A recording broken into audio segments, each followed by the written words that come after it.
Et salut tout le monde, c'est Lou Geoffrey. Aujourd'hui, je vais vous parler un petit peu d'une des cartes de ce week-end, d'un combat de la sous-carte plutôt, de la grande carte de ce week-end.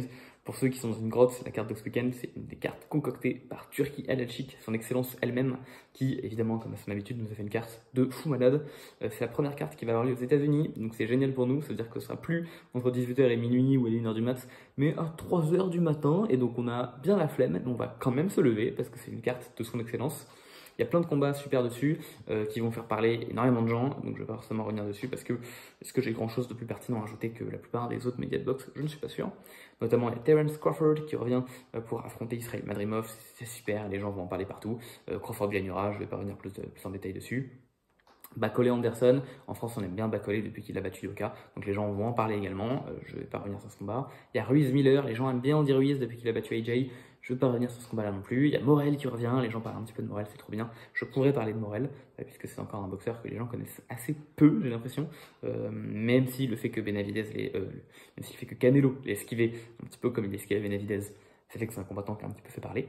Et au milieu de tout ça, eh ben, il y a un combattant qui est pour moi le meilleur prospect de la boxe actuelle, qui s'appelle Andy Cruz Gomez, souvent juste Andy Cruz, qui est un Cubain et qui vient faire un petit combat contre Antonio Moran, qui est un gatekeeper éternel. Mais qui est malgré tout un bon combattant, parce que c'est un bon gatekeeper. Et je pense que ce combat, alors Andy Cruz devrait gagner sans trop de soucis, hein, mais justement, du coup, donc Andy Cruz, qui sait pourquoi est-ce que c'est un combattant à suivre, pourquoi est-ce que je dis que c'est le meilleur prospect de la boxe? C'est un type qui a été donc médaillé d'or au JO de Tokyo donc en 2021, en 2020, mais en fait 2021. Et c'est un type qui avait notamment aussi remporté, je crois, 3 médailles d'or en championnat du monde, et puis genre 2 médailles d'or dans des jeux panaméricains. Donc c'est un type qui avait une carrière amateur qui était pas mal. Par rapport à d'autres boxeurs cubains comme Julio César Lacruz, dont j'ai parlé dans la dernière vidéo, lui il est passé pro avant d'avoir une carrière amateur qui était long comme le bras. Mais sinon, je ne doute point qu'il aurait pu continuer de gagner plein de médailles, notamment dans des championnats du monde amateurs et notamment peut-être même au JO 2024. Lui, il a choisi de passer pro. Et contrairement à des boxeurs qui font un peu les yo-yo entre les amateurs et les pros actuellement, je te vois, Shadolov, qu'est-ce que tu fous, toujours pas de champion du monde? Bah lui, Andy Cruz, il se focus sur sa carrière pro, il est pas revenu faire le guignol au JO et il avance. C'est un type qui du coup actuellement n'a que 3 combats, donc il est passé pro il y a à peine plus d'un an, hein, il a actuellement que 3 combats, dont 3 de victoire évidemment, une seule par KO, et il est actuellement en tour de 60e mondial sur BoxRec. Il va affronter ce week-end un certain Antonio Moran, qui est à peu près 20e sur BoxRec, donc dans la catégorie des poids légers, hein, j'ai pas dit, mais c'est un poids léger.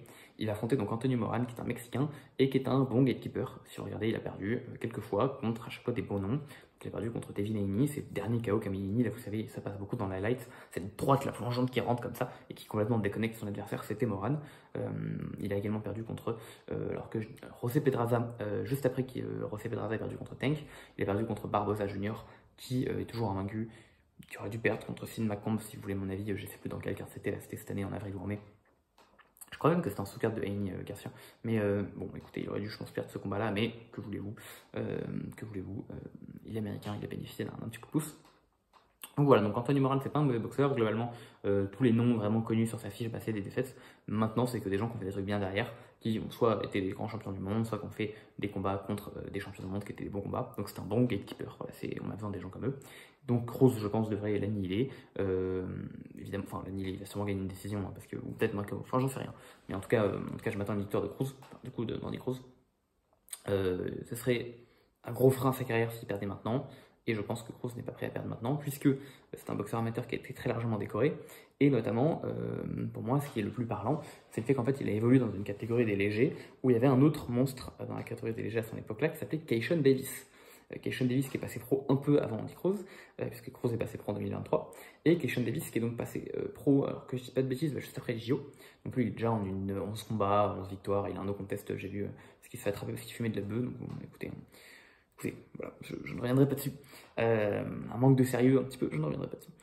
Et donc Keishon Davis qui est actuellement dans le top 10 des légers, je crois à peu près dans toutes les fédés, dans le top 10 des légers sur The Ring. Un mec qui est vu comme étant un futur champion du monde des légers. Et comme une grosse tête, bah, sachez qu'il s'est affronté 4 fois avec Andy Cruz et qu'Andy Cruz l'a battu 4 fois en amateur. Et du coup, ce qui est trop marrant, c'est que Keishon Davis n'a jamais chopé une médaille d'or en amateur parce qu'il s'est fait battre au JO par Cruz, dans les championnats du monde par Cruz et dans les Jeux panaméricains par Cruz. Donc écoutez, c'était l'éternel second. Et savoir que le type qui a botté les fesses de Keishon Davis autant de fois en amateur et de manière aussi décisive se ramène en pro, moi écoutez, je ne peux être que hypé. Si vous le regardez combattre, Andy Cruz a un style qui est cubain évidemment, mais un style qui, en tout cas en amateur, marchait très bien. Et en pro, du coup, jusqu'à présent, je le trouve très efficace aussi. Il s'est rangé dans le clan des Ennis, donc il bosse avec Jaron Ennis, hein, c'est le teammate de Jaron Ennis. Il bosse du coup, donc il est entraîné par le père de Jaron Ennis, qui entraîne son fils Jaron. Boots. Et sachant que le clan Ennis, hein, c'est pas un clan qui est hyper connu en boxe, parce que je crois qu'il n'y a que Ennis qui est champion, mais tous ses autres frères et sœurs ont aussi été boxeurs. Je crois qu'il y en a qui ont gagné des championnats amateurs aux États-Unis, donc on va dire que c'est un entraîneur qui n'est pas né non plus la dernière pluie. Il n'a pas signé avec Reynoso, mais il a signé avec un bon entraîneur. Et je pense que Boots, jusqu'à présent, je pense que du coup, le père de Boots l'entraîne jusqu'à présent plutôt bien et qu'il arrive bien à s'adapter à la carrière pro.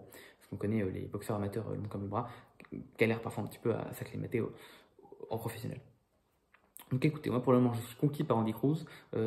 Tous les autres boxeurs que je peux voir en prospect, qui j'ai l'impression tapent surtout, pour ainsi dire, des Monsieur Seguin, parce que Mossi Sitaouma, Richard Torres Jr., pour le moment ça tape surtout des no-name, et c'est cool parce que c'est des boxeurs qui sont impressionnants contre des no-name, mais j'aimerais bien qu'on les foute un peu contre des vrais tests, et qu'on arrête de faire en sorte que des boxeurs atteignent 20-0 en tabassant 20 Monsieur Seguin, pour enfin le mettre contre un mec dans le top 20, parce que vraiment, je trouve ça... Bon, écoutez, tard l'époque, n'est-ce pas, tard l'époque, en un an, il y a certaines personnes qui arrivent à craquer le top 10 de leur catégorie. On est passé pro en janvier 40 et craquaient le top 10 des poids moyens à la fin de l'année 40. Timmy Bizins, j'en parlerai bientôt.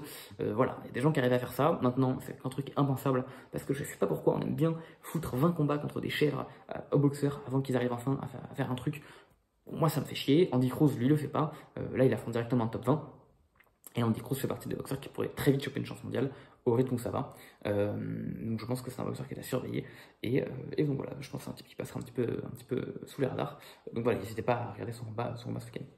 Voilà, bon bah écoutez, moi je pense que je vais pas forcément m'attarder plus que ça sur cette carte. Hein. Les autres très gros combats, je pense que d'autres gens en parleront mieux que moi. Mais Andy Cruz passera sûrement sous les radars dans les autres cartes. Voilà, moi j'espère que la vidéo vous a plu. Je vous souhaite une très bonne journée. Et puis sur ce, je vous dis à la prochaine. Allez, bye!